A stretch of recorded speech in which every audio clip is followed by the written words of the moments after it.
In what you've done with your life thus far, is it giving you what you want? Is it giving you what you want? When you look toward the future, when you look at all that's going on out here, is there some place within yourself you say, hey, I know I need to be out there in that arena. I know I can do more than what I've been doing. I know there's some great music that I have within me that I haven't brought out here yet.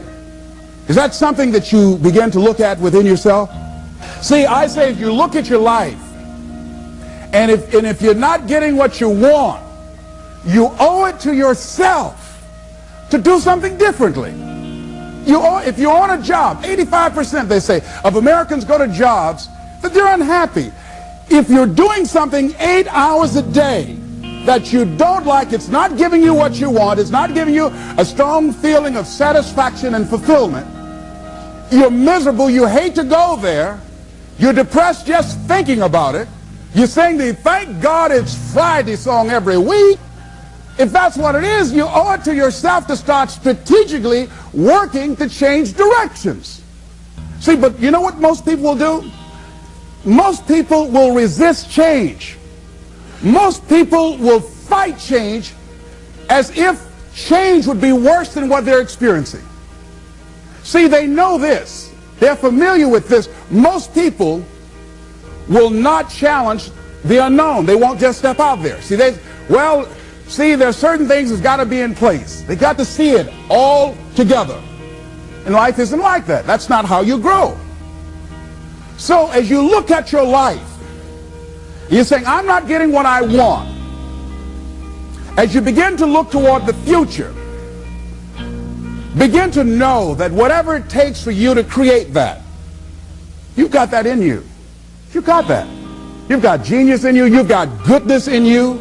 You've got creativeness in you. If you decide to take the initiative to change the current quality of your life, I say to you that you will find that the universe is on your side, that life is on your side. Now, will it be turbulent? Yes. Will it be easy? No, no. Will you have some opposition? Yes. Will I make a lot of mistakes? Yes. Will I get hurt? Yes. Yes. See, a lot of people won't try anything different in life because they don't want to get hurt. Let me tell you something. It's too much pain to duck. Pain is everywhere. You can hide under here. It will come where you are. It's everywhere.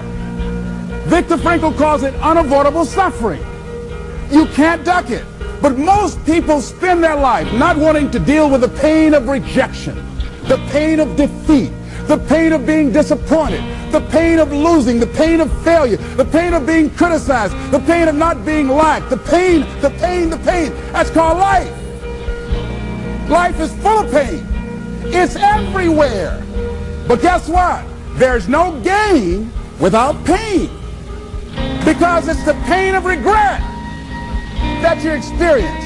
If I had it to do over again, that's a pain. Don't you know that's something? When you know, I was in a seminar once and this lady stood up. If I had my life to live over again, she talked about all of the things that she would do. And you can feel the pain of regret in her voice. The pain of regret. She still experienced pain. She was trying not to experience the pain of defeat, the pain of disappointment, the pain of loss, the pain of lack of support. And she still experienced pain. It was right there. We can't get around it. Most people are governed by their habits, their fears, and the opinions of others. A lot of people never try anything differently because they have been convinced by people in their lives that they value that they can't do it. They're living within the context of the opinions that other people have of them, the low expectations.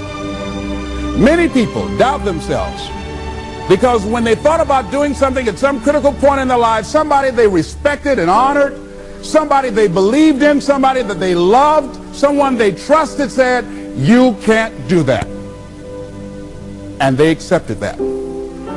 As you look at your life, ask yourself the question, What would your life be like? What would your life look like if you decided not to care what people thought of you?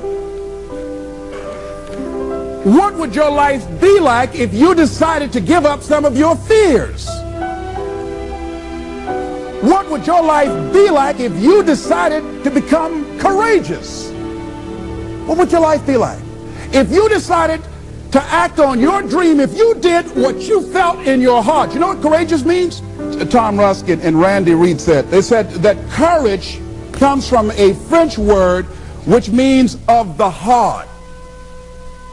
But how does it feel to you? He says that courage, you know, it takes courage to live. Says most people go through life not allowing themselves to step out because they don't want to let go. They don't want to be blown around. They don't want to be moved. The courage to face life's whirling wind of contradictions. The courage to love yourself. The courage to love. For years, I was afraid to love. The courage to take a chance. The courage to be who you are. He says courage isn't for somebody else, for medals, applause, or moral debts. Courage is what at that moment feels most right for you.